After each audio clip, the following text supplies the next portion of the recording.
Babay na kay daddy. Ayan. Papasok naming baby. Okay, let's go. Dito na. Dito na daan.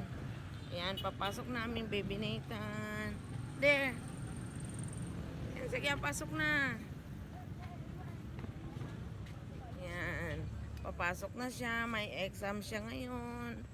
May test siya ngayong araw na to. Last day na ng exam nila.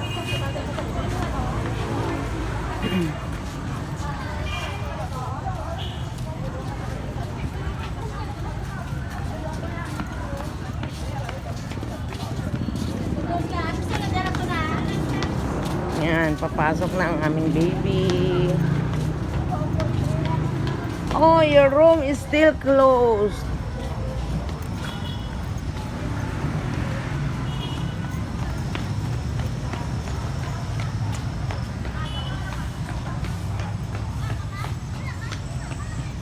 Your room is still closed.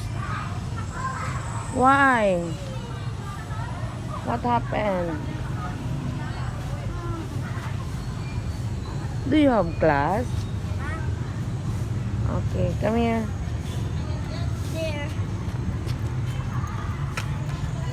You must write me. Okay. Bye. Thank you for watching.